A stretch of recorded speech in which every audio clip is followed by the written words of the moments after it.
중국 모든 인터넷 여론을 감시하는 중국 인터넷 정보 판공실이 지난 12일 홈페이지에 인터넷 정보 서비스 알고리즘 추천 및 관리 규정에 따라 중국 내 업체의 알고리즘 명칭과 등록 번호를 공개했는데요. 한국 카카오톡 같은 위챗, 네이버 같은 바이두, 트위터 같은 웨이보뿐만 아니라 배달의 민족 같은 배달 어플리케이션, 메이탄도 알고리즘에 포함됐습니다. 한마디로 사람 간 소통이 목적인 포털 사이트와 SNS뿐만 아니라 배달의 민족 같은 배달 앱으로 음식을 주문하여 자기가 느낀 음식 리뷰까지 중국 공산당이 감시하겠다는 것입니다. 기존 중국 공산당 인터넷 통제 방식은 중국 공산당을 비판한 컨텐츠를 검열하고 삭제하는 방식이었습니다. 하지만 중국 공산당이 민간 기업 알고리즘까지 장악했기에 앞으로는 검열하고 삭제하는 것을 넘어 중국 공산당이 원하는 대로 여론몰이를 할 수 있는 환경이 만들어진 것입니다.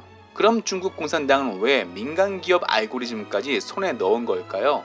이유는 시진핑 주석 종신 집권 때문입니다. 중국 금수저를 일컫는 태자당 출신 시진핑 주석은 주석 10년 임기를 없애버리고 종신 집권을 노리고 있는데요. 시진핑 주석은 자신의 종신 집권을 반대하는 여론이 생기면 안 되기에 중국 인민이 소통할 수 있는 모든 것을 감시하겠다는 것입니다. 투표가 없는 공산국가 최고 지도자 교체 방식은 권력 세습 아니면 쿠데타에 의한 정권 교체가 대부분인데요. 중국 최고 지도자 교체 방식은 상당히 독특하면서도 권력 공백이 없게 최고 지도자를 교체해 왔습니다. 중국 최고 지도자 주석 임기는 10년인데요.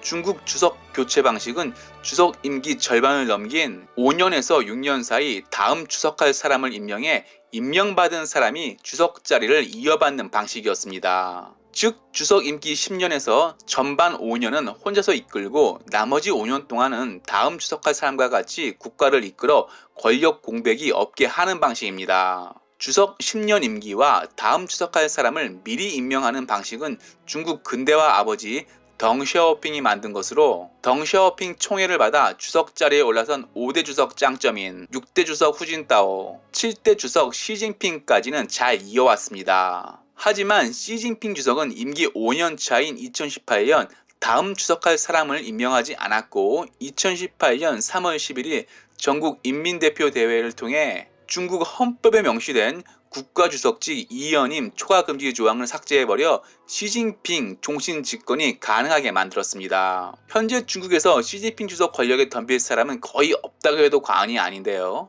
시진핑 주석이 무서워하는 것은 딱 하나, 무식하고 가난한 중국 인민이 유언부여에 넘어가 문화대혁명 때처럼 봉기를 일으키는 것입니다. 이런 이유로 시진핑 주석은 중국 인민이 소통하는 모든 것을 감시해야 하기에 음식 리뷰를 쓸 수 있는 배달 앱까지 장악하려는 것입니다. 현재 중국 상황으로 봐서는 문화대혁명 같은 봉기는 일어나지 않을 것이기에 시진핑 주석이 시황제가 되는 것은 99% 확정입니다. 역시 중국은 자유가 어울리지 않는 국가입니다. 마티유 마치겠습니다. 유익했다면 구독, 좋아요, 회원 가입 부탁합니다.